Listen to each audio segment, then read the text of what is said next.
అది సింగన్నగూడెం అనే ఒక మారుమూల చిన్న పల్లెటూరు.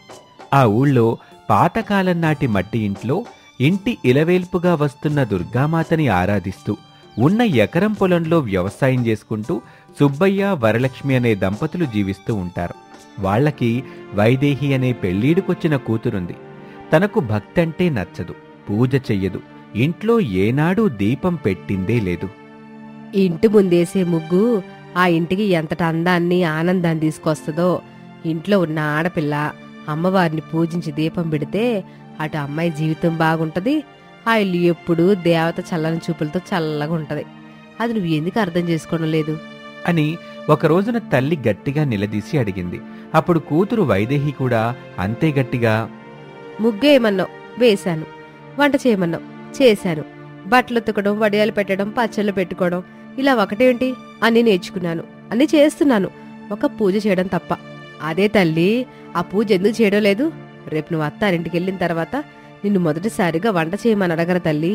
పూజ గదిలోకి తీసుకెళ్లి భక్తితో దండం పెట్టుకో, నీ కాపురం చల్లగా ఉండేలాగా, అత్త మామల్ని తల్లిదండ్రుల్ని చూసుకునేలాగా నేర్పు ఓర్పు ఏమని కోరుకుంటూ దీపం పెట్టమ్మా అని అంటారు. అలా చేయాల్సిన పరిస్థితి వస్తే నేను అసలు పెళ్లే చేసుకోను. మరొకసారి నాతో ఈ పూజ భక్తి గురించి మాట్లాడుకో అని ఇంట్లో నుంచి వెళ్ళిపోతుంటే గుమ్మం దగ్గరే నిలబడి ఉన్న తండ్రి సుబ్బయ్య కనిపిస్తాడు.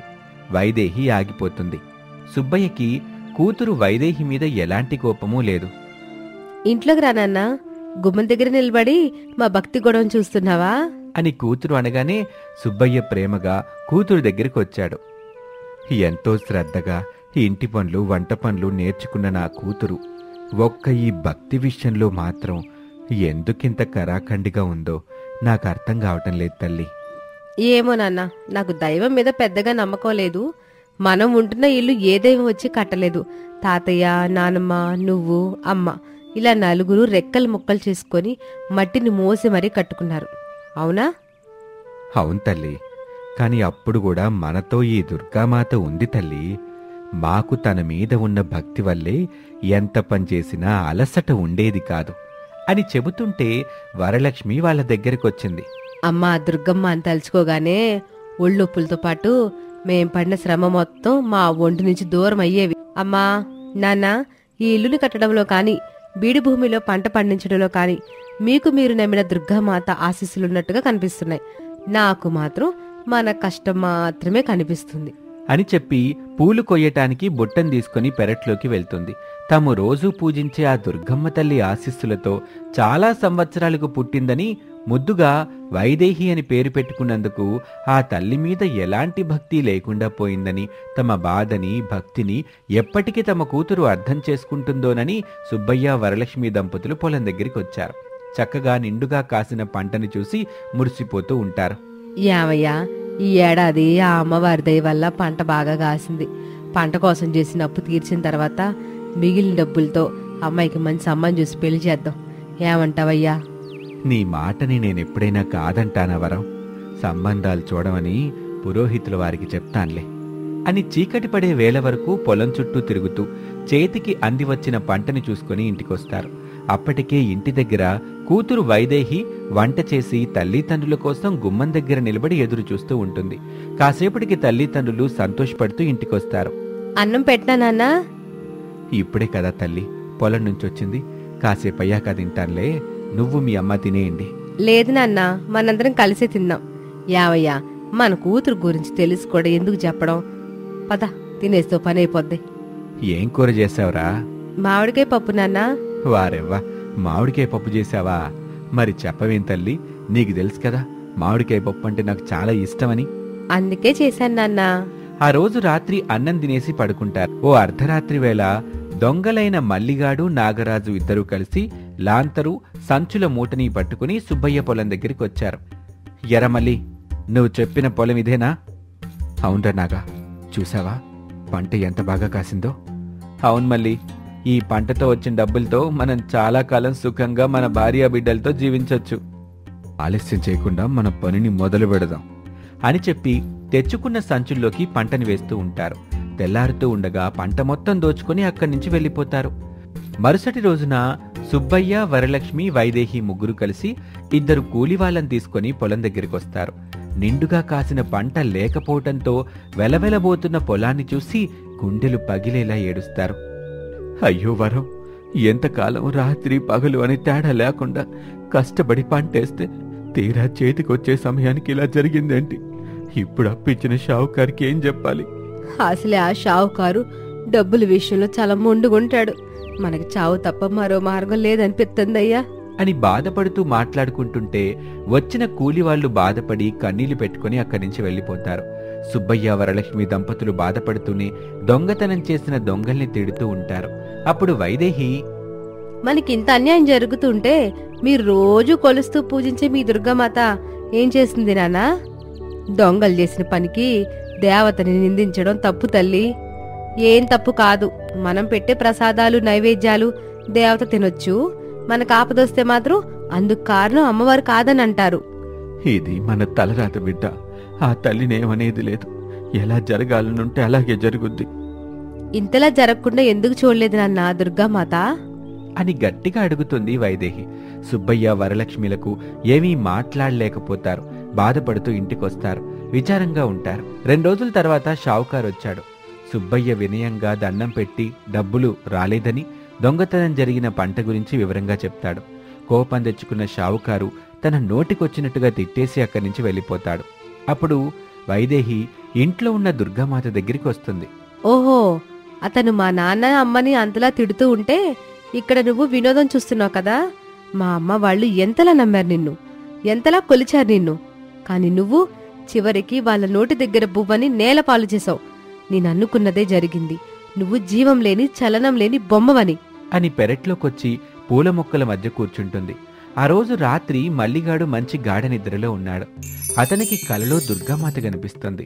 కోపంగా, మూర్ఖుడా, ఇంతకాలం నువ్వు ఎలాంటి దొంగతనం చేసినా మన్నించాను. ఇప్పుడు ఏకంగా నన్ను తప్ప మరొకరిని ఆరాధించని సుబ్బయ్య వరలక్ష్మిల పంటనే దొంగలిస్తావా? పాపం శాపమవుతుంది అని చెప్పి గట్టిగా నవ్వుతూ ఉంటుంది. మల్లిగాడు ఉలిక్కిపడి నిద్రలేస్తాడు. తన పక్కన చూసుకుంటాడు. బిడ్డ భార్య ప్రశాంతంగా పడుకొని ఉంటారు. మల్లిగాడు దుర్గామాతను తలుచుకొని దండం పెడుతూ, నన్ను మన్నించు తల్లి.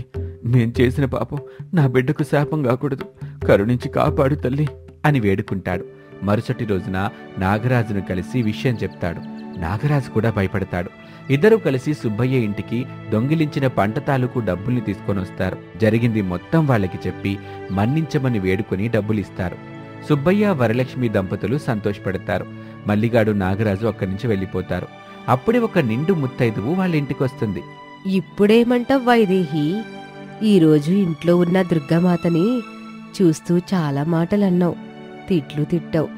అదంతా నేను విన్నాను. ఇప్పుడు ఇక్కడ జరిగింది చూశాను. మాట్లాడు వైదేహి. నాకు మాటలు రావడం లేదు పెద్దవ్వా. ఇదంతా దుర్గామాత చేసిన మేలే. ఇక నుంచి నేను కూడా తనని భక్తితో ముక్తితో పూజిస్తాను, ఆరాధిస్తాను అని చెప్పి ఇంట్లో ఉన్న దుర్గామాత దగ్గరికి వచ్చి దండం పెట్టుకుంటుంది. అప్పుడే అక్కడ ముత్తైదువు మాయమైపోతుంది. అది చూసి సుబ్బయ్య వరలక్ష్మి దంపతులకి ముత్తైదువు రూపంలో వచ్చింది ఆ దుర్గామాత అని అర్థమవుతుంది. వాళ్ళెంతగానో సంతోషపడతారు. ఆ రోజు నుంచి చక్కగా భక్తిగా దుర్గామాతని పూజిస్తున్న కూతురు వైదేహిని చూసి ఆనందపడుతూ తనకిక పెళ్లి చేసి అత్తారింటికి పంపించాలని పెళ్లి సంబంధాలు చూస్తూ ఉంటారు ఆ తల్లి తండ్రి.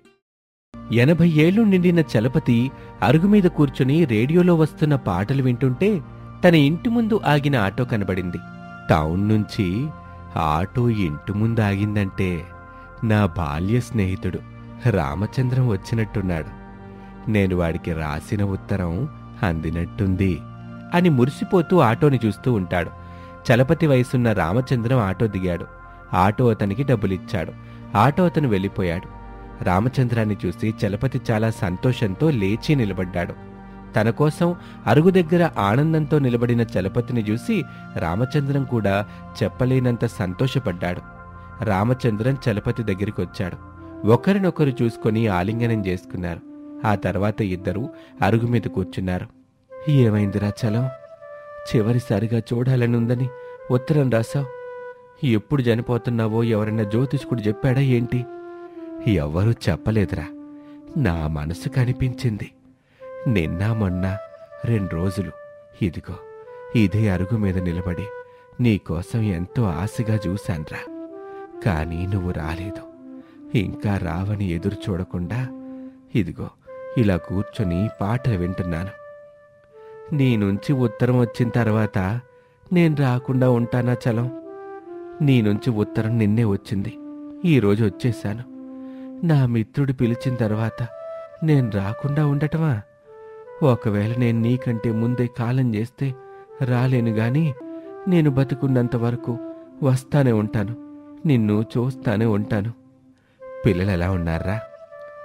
అందరూ బాగున్నారా? ఆనందు, విహారి, సుమతి ఈ మధ్య ఉన్న వచ్చెళ్ళారా? పోయిన వారమే 3 వచ్చెళ్ళారా. వాళ్ళు పిల్లా పాపలతో చాలా సంతోషంగా ఉన్నారు. మనకు కావాల్సింది కూడా అదే కదరా. ఇలా ఇద్దరూ చీకటి పడే వరకు అరుగు మీద కూర్చొని మాట్లాడుకున్నారు. రాత్రి సమయంలో ఇద్దరికీ నచ్చిన వంటల్ని చేసుకుని తిన్నారు. ఇంటి బయట ఒకే మంచంలో చల్లని గాలికి కూర్చున్నారు. ఒరే రామం, చెప్పరా, నేను నీ దగ్గర తీసుకున్న అప్పు గురించి పిల్లలకి చెప్పేశాన్రా. ఎంత పని చేశావురా. నేను చెప్పొద్దని 1000 సార్లు చెప్పాను గదా. చెప్పే వరకు మనసెందుకు వినలేదురా. టౌన్ నుంచి ఓ రోజున 3 పిలిచి చెప్పేశాను. మరి పిల్లలేమన్నారా? ఎవ్వరూ ఏమీ మాట్లాడకుండా వెళ్ళిపోయారు. ఇస్తామని గాని ఇవ్వమని గాని ఏదీ చెప్పకుండా వెళ్ళిపోయారు. ఇవ్వకపోయినా పర్వాలేదురా, వాళ్ళు బావుంటే అంతే చాలు. రాము, నాకెందుకో నీ ఒళ్ళో తల పెట్టుకుని పడుకోవాలనుందిరా అని చలపతి అడగ్గానే రామచంద్రం మనసు అల్లాడిపోయింది. ఒప్పుకున్నాడు. చలపతి రామచంద్రం ఒళ్ళో తలపెట్టి పడుకున్నాడు. చలపతికి తన తండ్రిలో తలపెట్టి పడుకున్న అనుభూతి కలిగింది. రాము, నా చివరి కోరిక తీరుస్తావా? ఈ చివర అన్నది ఎప్పుడు నేర్చుకున్నావురా? ఉత్తరంలో చివరిసారిగా, ఇప్పుడు చివరి కోరిక. ఏమనిపిస్తుందిరా నీకు? నాకు నా ఊపిరేం చెప్తుందో అర్థమవుతుందిరా. ఏం చెప్తుందిరా నీ ఊపిరి? నిద్రలోనే నిన్ను తీసుకెళ్ళిపోతానని చెప్తుందా? ఊపిరి చెప్తుందంట, ఊపిరి. కోపం తెచ్చుకోకురా రాము, నా చివరి కోరిక విను. మళ్ళీ చివర? సరేరా చలో, నీ చివరి కోరికేంటో చెప్పు.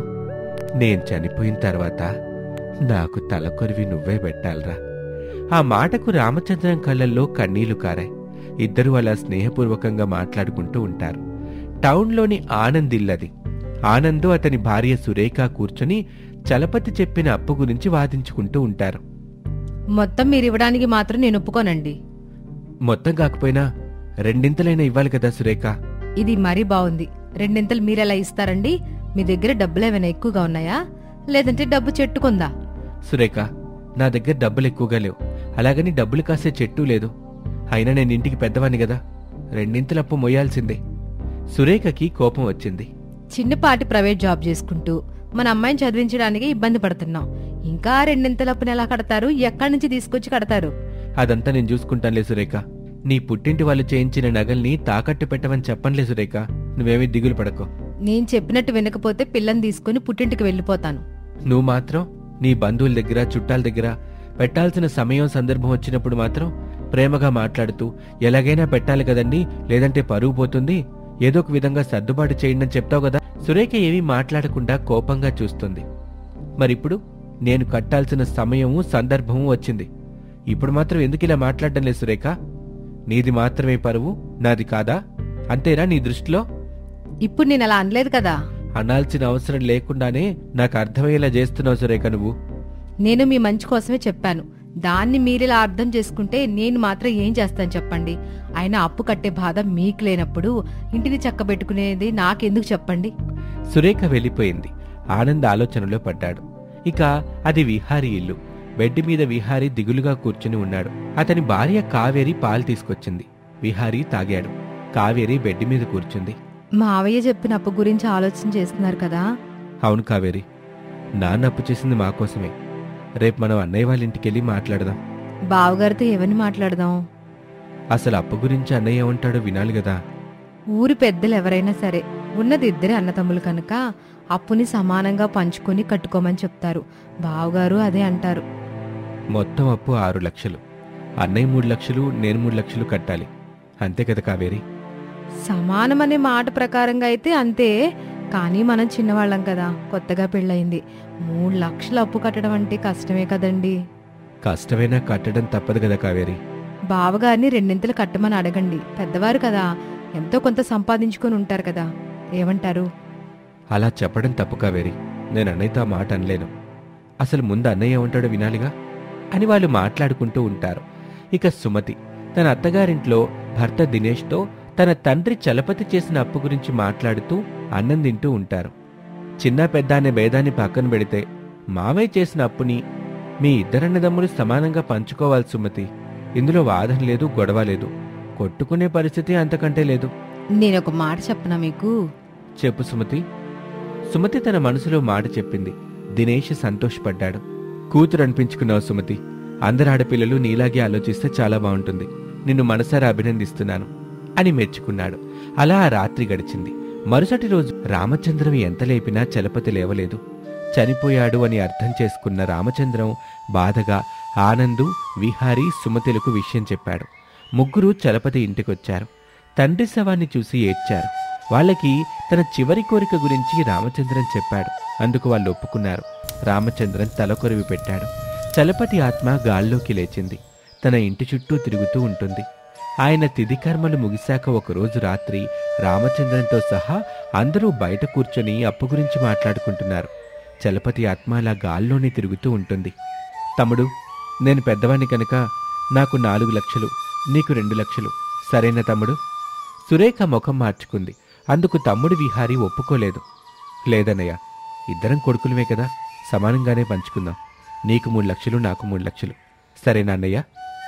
ఇక మధ్యలో వాళ్ళ చెల్లెలు సుమతి కల్పించుకొని, అన్నయ్యలు, నేను చెప్పేది కూడా వినండి. నేను కూడా ఆయన బిడ్డనే కనుక 3 భాగాలు పెట్టాల్సిందే. సుమతి చెప్పింది విని అందరూ షాక్ అయ్యారు. రామచంద్రన్ తేరుకొని, అమ్మా సుమతి, నువ్వు ఆడపిల్లవి తల్లి. అత్తారింటి నుంచి మాట వస్తుంది. నీ కాపురంలో కలతలొస్తాయి. అవును చెల్లి.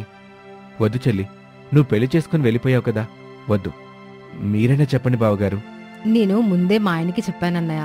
ఆయన సంతోషంగా ఒప్పుకున్నాడు. నాన్న సంపాదించిన ఆస్తిలో ఆడపిల్లకి బాగా ఉన్నప్పుడు నాన్న చేసిన అప్పుల్లో కూడా బాగా ఉంటుంది కదా. ఏం పెద్దనాన్న?